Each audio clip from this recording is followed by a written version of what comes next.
Fear not, I've got myself a new camera ordered, so hopefully these audio videos will only be temporary for the next few days until my new camera comes. It's actually an upgrade from the last one, so hopefully much better facecam videos and all that sort of stuff in the future. So don't you worry about that. This is hopefully going to be one of the last audio logs I actually do, unless it's deliberate, This is just because I can't really, I'm too fucking tired to talk. I really shouldn't be making this video, but oh well.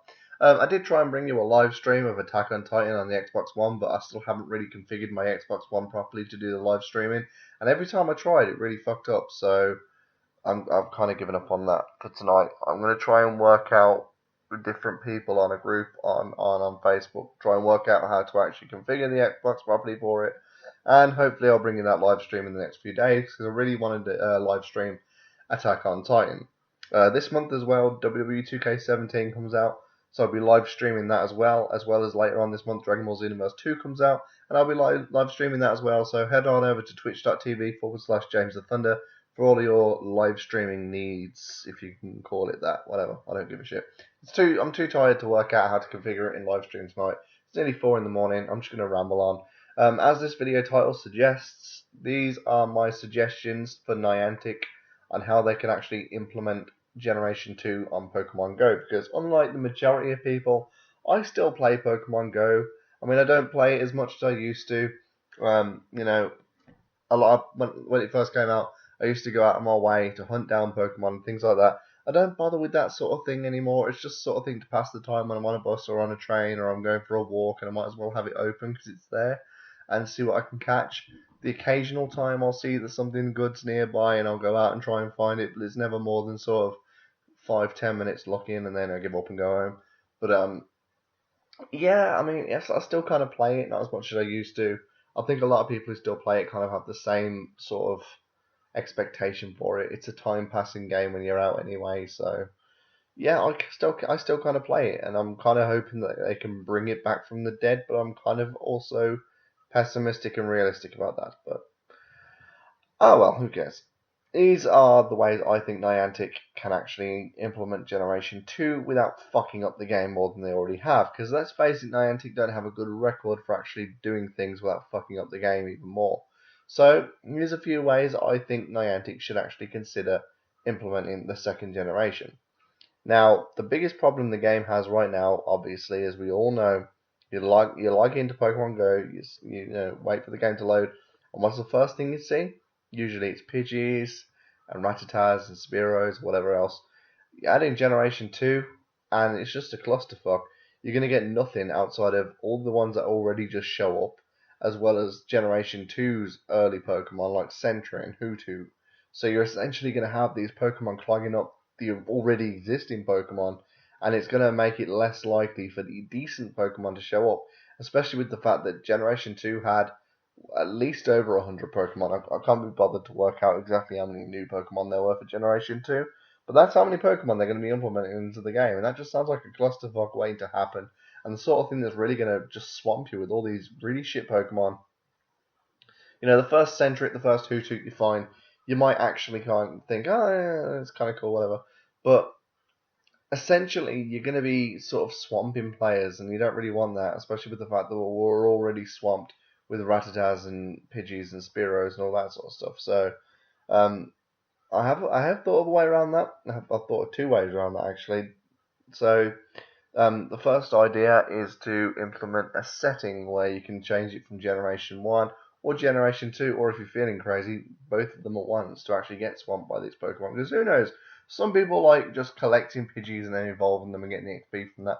So if they want to add Hoothoot and Sentret to that to evolve into, Ferret and Noctowl, be my guest. I can see why. But adding that little setting there to actually switch between Gen 1 and Gen 2 Pokemon actually would save a lot of people a lot of stress. And it would be really simple as well if you been on Gen 2 for a long time and you want to go back to Gen 1, see what you can catch. Just go to the settings and set it to Gen 1. And then it'll ignore any, Hoots or Sentrets or Skarmories or whatever else that are around. And it will just show you the Pidgeys and the Spearows and all that sort of stuff. Obviously, we're not talking about decent Pokemon because they never show up.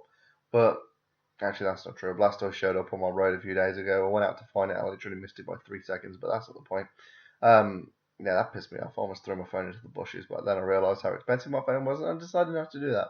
But anyway, I'm rambling too much. I'm tired. I do that. Anyway, yeah, I think that's a good way of doing it. The settings would really only apply to wild Pokemon, I think, because if they make you start the game all over again with a new account, I mean, obviously, hopefully they won't make us delete our Gen 1 account, but if they make us start up a Gen 2 account, that would kind of suck, especially if the fact that, I'm going to get to this point in a minute because this is kind of a big point as well. Especially if that means that we lose all the candies we have for the Pokemon that actually have evolutions into Generation 2, which does bring me on to my next point because you've got Pokemon like Eevee and Golbat and Slowpoke and all those sorts of Pokemon that have Generation 2 evolutions. So I'm currently collecting Zubat and Eevee candies so I can evolve them into Umbreon and Espeon in Eevee's case, or Crobat in Golbat's case, or whatever else. So I would hate to see those candies go sort of get thrown away and not be useful. If we have to have a second account for Generation 2, I would at least like to be able to migrate those candies over because I have 29 Eevee candies. That's enough for at least Espeon and Umbreon as soon as the game starts, at least one of them. I'll get onto that as well in a minute because the Umbreon and Espeon point is something. It's a little minor point I want to bring up, but I'll get to that in the end because it is only a minor point. But then you've also got the problem of branching evolutions. Now, one thing I really hate about Pokemon Go is the fact that you have no say over essentially Eevee's evolutions. I know there is that glitch. It's not glitch. It's an Easter egg where you name your Eevee and it evolves, but it only works the one time. Apparently, I've only evolved my Eevees into each evolution once, but I've heard from people it only works the one time, and then it's a lucky dip after that. Now, I think we should have more control over it than that. So that little setting that I mentioned earlier would actually work for evolutions as well. So let's say I've got a Slowpoke with enough candies to evolve it. If it's set to Generation 1 and I evolve it, it'll turn into a Slowbro. If I set it to Generation 2 and evolve it, it'll turn into a Slowking. Same as Gloom to Blossom or Vileplume. You get the picture. There's a load of Pokemon that have these evolutions. Poliwhirl to either Poliwrath or Politoed. And they've got all these, different evolution branches. And I think that would solve a lot of problems. Because personally, I've got a Vileplume. I don't give a shit about having another Vileplume. But I would quite like to have a Blossom. So, at least give me that sort of control over the game, I guess. And there's a lot of people who have Slowbros and they would appreciate a Slowking rather than another Slowbro. It just gives players that little added sort of control over their destiny sort of thing. Because I think that's a large thing that's put people off about the game is that there's a lot of uncertainty about it. And that can really ruin the fun of the game. It can improve the fun of the game if that's what you're looking for, but not everyone is. And it'd be nice to have that level of control, especially when it comes to branching evolutions. Obviously, the Pokemon that didn't have an evolution in Gen 1 that will be getting an evolution in Gen 2, like Onix into Steelix, Scyther into Scizor, so on and so forth, And again, when it comes to eggs as well, that could work with eggs. If it's set to Gen 1 and you've got a 2K egg that hatches, it becomes a Pikachu. If you have it set to Gen 2 and it hatches and it's supposed to be a Pikachu, it'd be a Pichu. Cleffer instead of Clefairy, and Igglybuff instead of Jigglypuff, and Magby instead of Magmar, and I think Electabuzz is... No, Elekid into Electabuzz, and then they switch into Jinx. I don't think Munchlax was introduced in Gen 2. I think that's Gen 3 or Gen 4. I think Gen 4. I'm not really sure. Anyway, again, I'm going off on a tangent.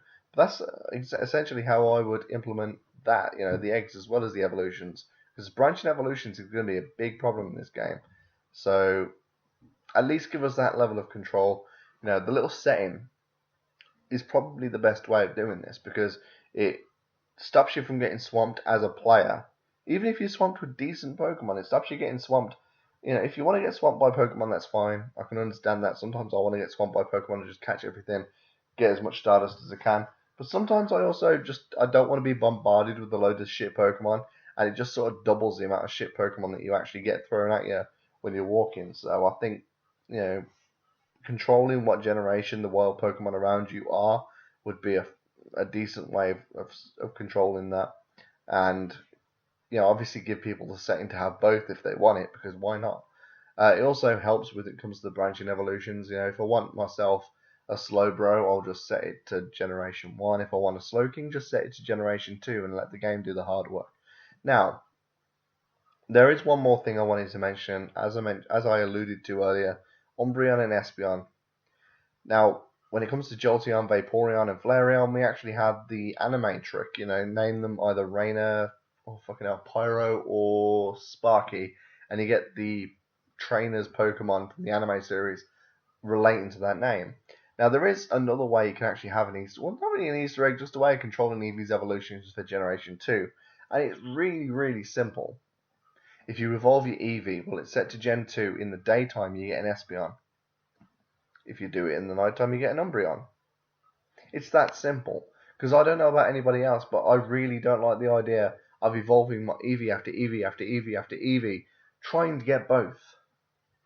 If I want an Umbreon, I should be able to do it at night and have some control. If I want an Espeon, do it in the day and have a bit of control. So that's just a little side note I wanted to mention. Eevee's evolution is a very simple trick to actually decide, whether it turns into Umbreon or Espeon. So that's generally the overline. That's not even a word. Outline of my idea to actually try and stop Pokemon Go from getting even more fucked up than it already is when Generation 2 is implemented. It's a simple thing. Add a setting into the settings to set it between Generation 1 and Generation 2 to control both what wild Pokemon show up, what evolutions your Pokemon turns into, and what branching evolutions they turn into. Because let's face it, branching evolutions is going to be a big deal, and also eggs as well. But Niantic might have a better idea for eggs, and you know what? You guys might have better ideas than I just came up with as well. I think the setting idea is almost flawless, but some people might find a problem with it, and that's fine. Just let me know in the comments below. Again, if you disagree with me, that's fine. Just let me know in the comments below. Be constructive about it. Let's get a dialogue going and let's have a conversation. Again, my new camera should be coming in the post in the next few days, so hopefully I won't have to be doing these audio videos for much longer, and you'll actually be able to see my wonderful, wonderful face that makes babies cry.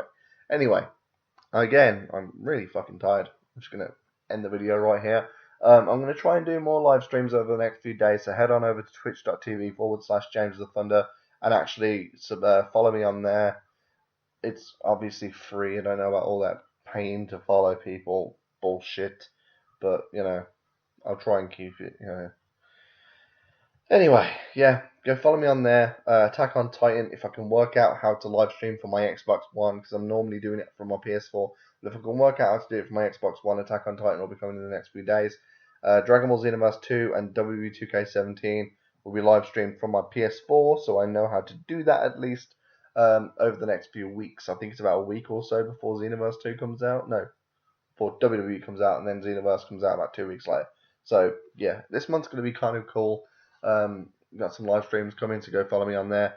Go back and watch some of my previous videos on this channel, and also don't forget to subscribe as well, because if you can't watch my videos live on Twitch, guess what? I always archive them and put them here on YouTube as well, so if you subscribe, you'll always get to see them. You just obviously won't be able to interact with me live. But I've got a load of videos on this channel, so go back and check those out. I've got a load more coming.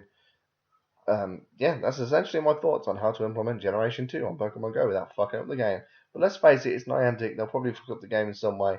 But, I'm at least slightly optimistic. So, I'm not expecting Niantic to see this video because I am a very, very small YouTube channel. To be honest, if anyone sees this video, I'll be surprised. But you never know. Crazy things have happened. So, yeah, let me know in the comment section below. Tweet this video out and get more people to go in on the conversation, because you never know. Niantic might see it and I might actually stop them from making a colossal mistake when it comes to implementing Generation 2. Because you know what they're going to do? They're going to lazily rush it in there. We're going to get swamped by all these different Pokemon that we really don't care about, and then all of a sudden the game's going to be unplayable.